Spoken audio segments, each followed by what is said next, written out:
this film, we will look at investments in power system transmission, or what I call interconnector economics. So basically, it's about how to decide on the optimal size when investing in cables, interconnectors, and how can we derive the optimal conditions. So we will take a look at this. Firstly, we need to realize why we're talking about transmission. And what is the value of transmission? What's the basic driver for transmission? Well, the basic driver for transmission and all kinds of transportation is due to a difference in cost in producing the good, in this case electricity, in different areas. Also due to the fact that the consumers might have different willingness to pay for electricity. But basically, there is a cost difference in producing a certain good, in this case electricity, and for that reason we need transmission and cables in order to move electricity from the low cost areas to the load centers basically. In this small picture I have provided on the slide, in one area we have a marginal cost of generating at 20 euros, and around the load center the cost is 45 euros. So now we can see that basically there is a value of transporting electricity, because due to a transmission line we can gain access to the low cost area and hereby reducing the cost of electricity instead of paying the high price of 45 euros. So in this case you can say the marginal value of exchanging electricity is the price difference between the two areas, or the cost difference, because we are not willing to pay more than 25 euros per megawatt hour in order to gain access to market or area number A. So all kind of transportation is due to a value of moving the good from low cost area to the load center. However, this value must of course be balanced against the cost of transportation. And in this case, when we talk about cables and electricity, the main cost is the capital cost of investing in transmission. In other markets, for example, if the good is transported via trucks, I would guess the variable cost would be higher due to the cost of fuel. So firstly, let's look at the value side of the investment. And to do that, I provided a small example, a numerical example, in order to drive the optimum. So what I have in area A is a marginal cost function of electricity generation, also in B a marginal cost function of electricity generation. In area A we have a load of 500, in B a load of 1500. And basically what we're looking at here is one particular hour. Of course, if the time resolution is 1 hour in our market, it's not important, but what we're doing here is that we do a zoom of one market time unit, so to speak, whether it's 5 minutes or 1 hour, not important. But as our port of departure is the European electricity market, we're talking about hours. So what we can see here from the picture is that area A, the cost of generation is cheaper than in area B. We have a cost function with an increasing slope, so of course depending on the actual level of generation, the cost of generation, the marginal cost of generation, might be higher than B depending on the actual loading of the generators.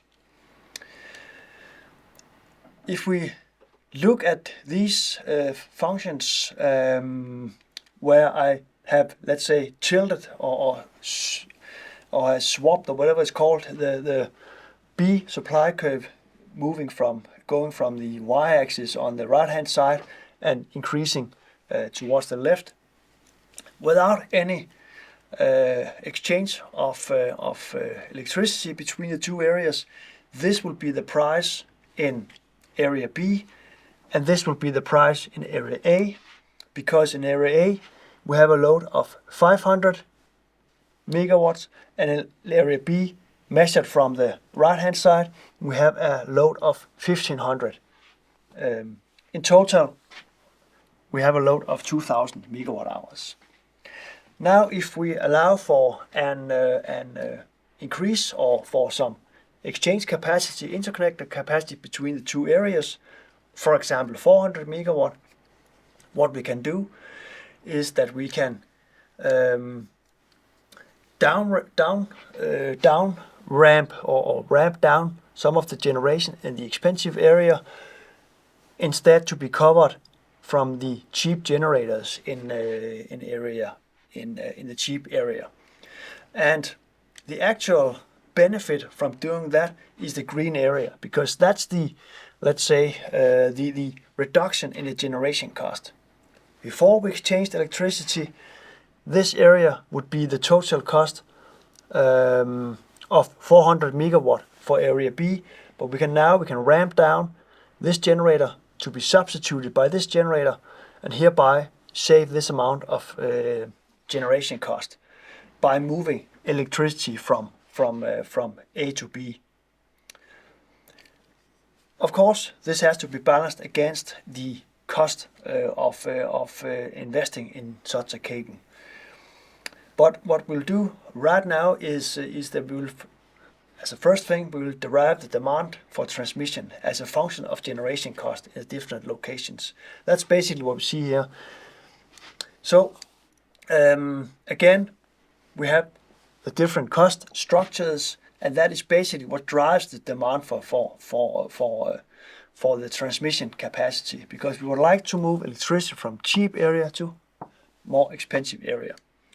So the price difference can be expressed in this way, or the demand for transmission, or the value of transmission, can be expressed as a function of or delta P, which is the difference in spot prices, market prices in area A and B, and prices in each area is of course a function of the flow on the interconnector, because higher flow, higher generation, higher marginal cost in A, and vice versa in B. If we insert the actual numbers and do a rewriting of the function, we will have a demand function for transmission, or the value of transmission, equal to what I have expressed here. We can do a substitute or we can express the generation as a sum of the local demand plus the flow on the interconnector. So for that reason, we can substitute the F with the dB minus F, which is the demand in A and B. And for that reason, we end up with this expression in terms of the value of transmission, or the, as I call it, the inverse transmission demand function. And what you can see here is that now we have reached a situation where we have exactly the standard demand function as we know from microeconomics. But what we're talking about here is the demand for transmission capacity, or the willingness to pay for getting access to transmission capacity. We can put that into a figure or a partial equilibrium diagram, where the curve, the demand function, starts at 28. So if there's no transmission capacity equal to 0, the price difference will be 28. And when we reached a capacity at 933 megawatt, the price difference will collapse, while the marginal value of investing in more transmission capacity is 0. So basically what this figure shows us is that capacity beyond 933 has no value, at least not in that picture, in this picture. Yes. So what we have is that the marginal value of transmission capacity is decreasing as we increase capacity. And this fact we have to balance against cost of investing in transmission. So what's the cost of transmission? Well, depends on the cost of cables. So we have to assume some numbers. This is the expression for total cost. We have two elements. We have a fixed component, a fixed element, and we have a variable component. The variable component is, of course, as the size or the length of the interconnector increases, so will the total cost. But there are certain elements within a range where we can say it's fixed cost. For example, transformers and converters or whatever needed in order to connect two areas. The size of these, the capacity of these, might within a certain range be the same, while the cost is the same. We will take a look at the variable cost, because we can ignore the fixed cost, because you have to remember that what is important here is the marginal cost of providing one more megawatt of capacity, and the optimum is independent of the fixed cost. We will take a look at the variable cost, and the variable cost can be expressed as a product of the length of the cable, the marginal cost of building one more cable, the capital cost basically, and also the capacity of the cable, 1 megawatt, 2 megawatt, 1000 megawatt, or whatever. And from this expression we can take the first order derivative and find the marginal cost of on a yearly basis of a cable, and it's equal to K times the length of transmission. And as we're looking at an hourly time resolution, we can divide this expression by the number of hours in a normal year, leading to the marginal cost for the capacity for 1 hour. If we assume a certain cost or some actual numbers of building such a cable, in this situation we are building a cable of 1000 kilometers. The cost on a yearly basis is 35 euros per megawatt.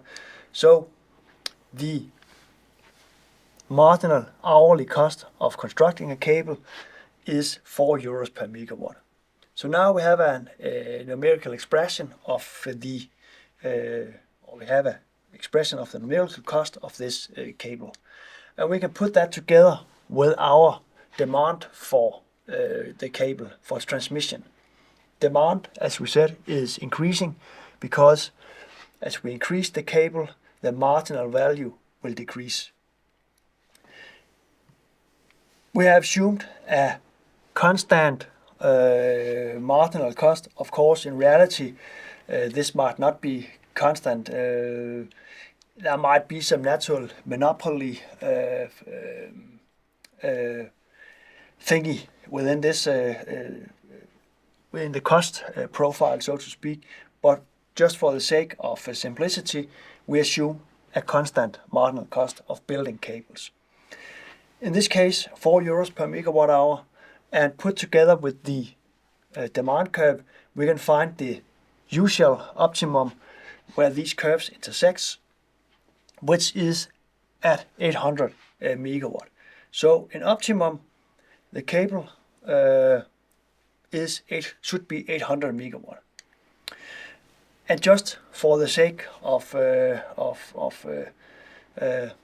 having the full picture, why is that actually an optimum? Well, because let's assume that we construct a cable of more than 800 megawatt.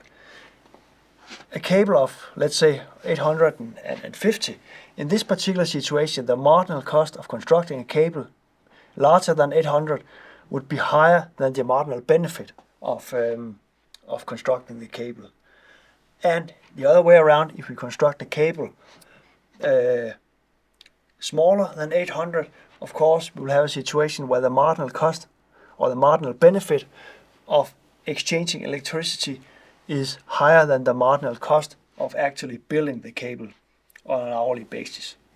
And that's why This is the social optimum that a cable constructor should strive for.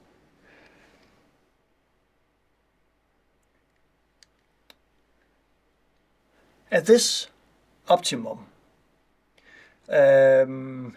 we also see that it's not only social optimum, but also the owner, the cable owner, will have a full finance of the cable equal to the congestion revenue, because this is the long-run marginal cost of the cable, and this is the congestion rent from the cable.